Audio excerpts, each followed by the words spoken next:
வழியா பார்த்தீங்க அப்படின்னா, நம்ம அண்ணமும், சிலக்கிளியும் போயிட்டு போலீஸ் ஸ்டேஷன்ல கம்ப்ளைண்ட்லாம் வந்து குடுத்துட்டு வராங்க. இந்த மாதிரி வந்து மாடுகள வந்து கொன்னுட்டாங்க. இந்த மாரி இந்த தண்ணீல தான் விஷத்த யாரோ கலக்கியிருக்காங்க அப்படின்னு சொல்லிட்டு வராங்க.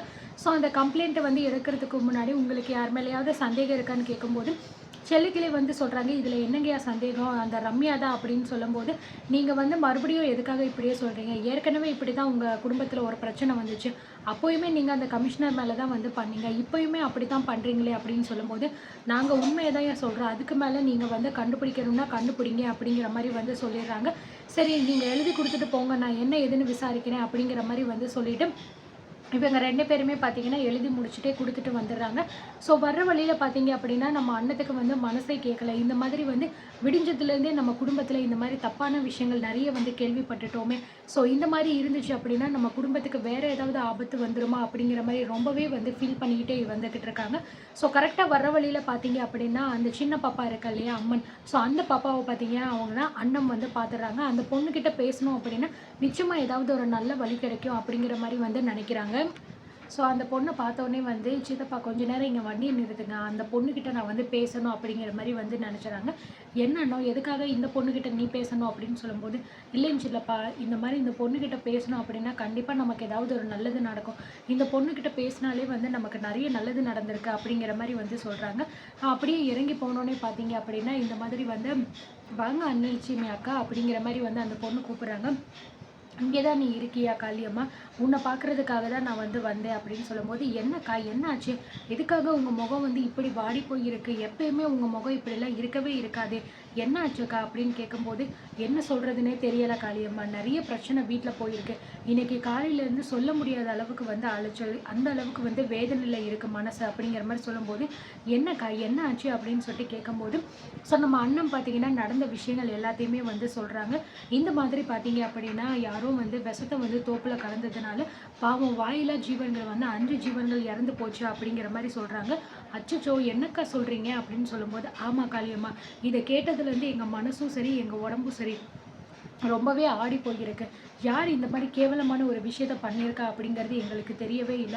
வாயில்லா ஜீவன்களுக்கு இந்த அளவுக்கு கெடுதல் பண்ற அளவுக்கு யாருக்கு தான் மனசு இருக்குன்னே வந்து புரியல அப்படின்னு சொல்லிட்டு பார்த்தீங்கன்னா, நம்ம அண்ணன் வந்து சொல்லிக்கிட்டு இருக்கும்போது, ஸோ உடனே அந்த பொண்ணு பார்த்தீங்கன்னா, அந்த கூடையில இருக்கிற ஒரு பூவ வந்து எடுத்துட்டு, "இந்தாங்கக்கா இத கையில வச்சுக்கோங்க.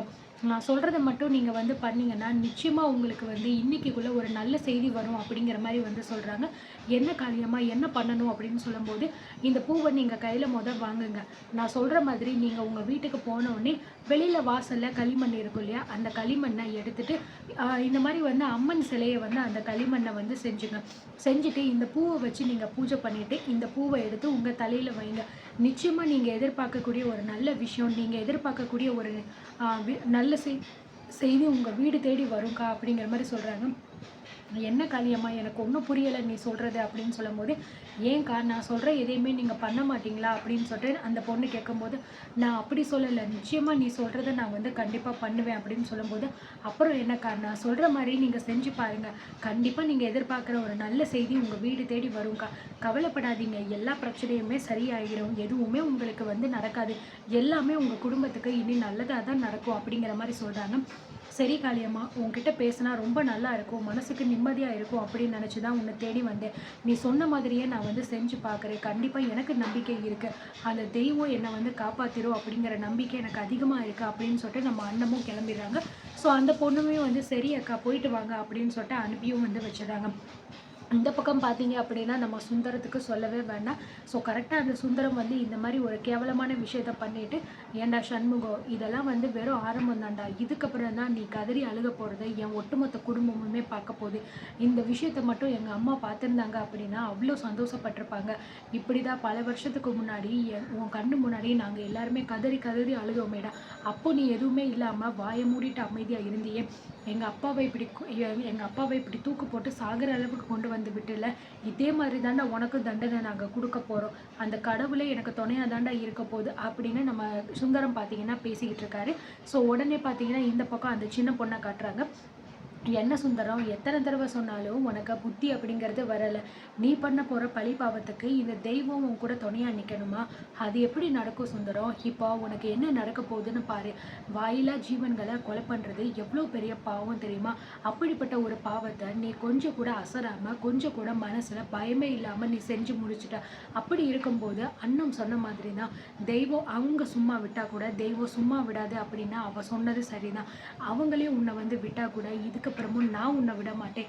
இப்போவே நான் என்ன பண்ண போறேன்னு மட்டும் பாரு அப்படின்னு சொல்லிட்டு பார்த்தீங்கன்னா, இந்த பக்கம் நம்ம சுந்தரன் தோப்புல வந்து நடந்து வந்துக்கிட்டே இருக்கும்போது மேலே இருந்து ஒரு இளநீ பார்த்தீங்கன்னா கரெக்டாக வந்து அந்த சுந்தரத்தோட தோள்பட்டையிலே வந்து விழுந்ததுனால பயங்கரமாக வந்து வலி வந்து அந்த இடத்துல அந்த ஆள் விழுந்துடுறாரு. ஐயோ அம்மா, எங்கே இருந்து இது கீழே விழுந்துட்டு இப்படி விழுந்துருச்சே, வலி தாங்க முடியலையே அப்படின்னு சொல்லிட்டு பார்த்தீங்கன்னா அப்படியே வந்து கதறிக்கிட்டு இருக்காரு.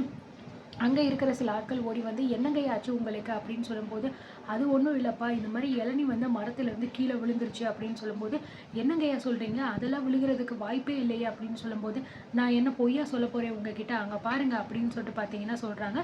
ஸோ மரத்துலேருந்து தவறி விழுந்திருக்கும் போல இருக்கையா, இப்போ உங்களுக்கு ஒன்றும் இல்லையே அப்படின்னு சொல்லும்போது, அதெல்லாம் ஒன்றும் இல்லை, நான் பார்த்துக்கிறேன், நீங்கள் போங்க அப்படின்னு சொல்லிட்டு பார்த்தீங்க அப்படின்னா எல்லாத்தையும் போக வச்சுறாரு. இந்த சுந்தரம் பார்த்தீங்க அப்படின்னா, ச்சே, எதுக்கு நமக்கு இப்படி வந்து நடக்கணும், இன்னைக்கு நமக்கு நாள் வந்து ரொம்ப நல்லா இருக்கு, அந்த சண்முகத்தை நம்ம வந்து ஒரு வழியை அழுக வச்சுட்டோமே, நம்ம பண்ணது எல்லாமே சக்ஸஸ் ஆக போகுதுன்னு நினச்சிக்கிட்டு இருந்தா இந்த நேரம் பார்த்து நமக்கு இப்படி போய் அடிபட்டுருது, என்ன பண்ணுறது ச்சே அப்படின்னு சொல்லிட்டு வந்து எந்திரிக்கிறாரு. முதல்ல இந்த நல்ல விஷயத்த நம்ம வீட்டில் போயிட்டு அம்மா கிட்ட சொல்லியே ஆகணும் அப்படின்னு நினச்சிட்டு அந்த வழியோடையே பார்த்தீங்கன்னா அப்படியே வந்து போகிறாரு. ஸோ வீட்டுக்கு போனோடனே பார்த்தீங்கன்னா வேக வேகமாக மாடிக்கு போயிட்டு வந்து அவங்க அம்மா ரூமில் போயிட்டு வந்து கதவை சாத்திறாரு. என்னப்பா சுந்தரம், என்னாச்சு உனக்கு, ஏன் இப்படி வந்து தோலை பிடிச்சிக்கிட்டே வர, என்னப்பா ஆச்சு அப்படின்னு சொல்லும்போது, அதெல்லாம் விடுங்கம்மா, அதெல்லாம் ஒன்றும் கிடையாது, நான் உங்ககிட்ட இன்னைக்கு சொன்ன விஷயத்த எந்த அளவுக்கு கச்சிதமாக முடிச்சுட்டு வந்திருக்கேன்னு பார்த்தீங்களா அப்படின்னு சொல்லும்போது, என்னப்பா சண்முகம் என்ன ஆச்சு அப்படின்னு சொல்லும்போது, கரெக்டாக அங்கே போய் பார்த்தோம்மா, நம்ம சொன்ன மாதிரியே அந்த சண்முகம் பார்த்தீங்கன்னா கதறி அழுகிறத என் கண்ணால் நான் பார்த்தேன். அவன் கதறி அழுகும் போது எனக்கு எவ்வளோ சந்தோஷமாக இருந்துச்சு தெரியுமா? இவ்வளோ வருஷமாக நம்ம எதுக்காக ஆசைப்பட்டோமோ அது ஒன்று ஒன்றா இப்போ நம்ம கண்ணு முன்னாடி நடக்க போகுது அப்படிங்கிற மாதிரி சொல்கிறாங்க. சுந்தரம், நீ சொல்லும் போதே எனக்கு அவ்வளோ மனசில் குழு குழுன்னு அவ்வளோ சந்தோஷமாக இருக்குது. இந்த விஷயத்துக்காக தான் இத்தனை வருஷமாக நான் வந்து காத்துக்கிட்டு இருந்தேன். என் கண்ணு முன்னாடி அந்த சண்முகம் கதறி அழுகிறத நான் பார்த்து சந்தோஷப்படணும் அப்படின்னு சொல்கிறாங்க. ஆமாம், உனக்கு என்ன ஆச்சு அப்படின்னு சொல்லும்போது, அது ஒன்றும் இல்லைம்மா, தோப்புலேருந்து நடந்து வந்துகிட்டே இருக்கும்போது திடீர்னு வந்து ஒரு இளநீ வந்து என் ஷோல்டர்லேயே வந்து விழுந்துருச்சு அப்படின்னு சொல்லும்போது, என்னப்பா சண்முகம், என்னப்பா சுந்தரம், என்ன சொல்லிக்கிட்டு இருக்க, வலி ரொம்ப அதிகமாக இருக்கா அப்படின்னு சொல்லும்போது, அதெல்லாம் ஒன்றும் இல்லைம்மா, இதெல்லாம் ஒரு சின்ன வலி தான், ஆனால் சண்முகத்துக்கு நம்ம கொடுத்துருக்கோமே அதுதான் வந்து பெரிய வழி, அது மட்டும் கிடையாதுமா.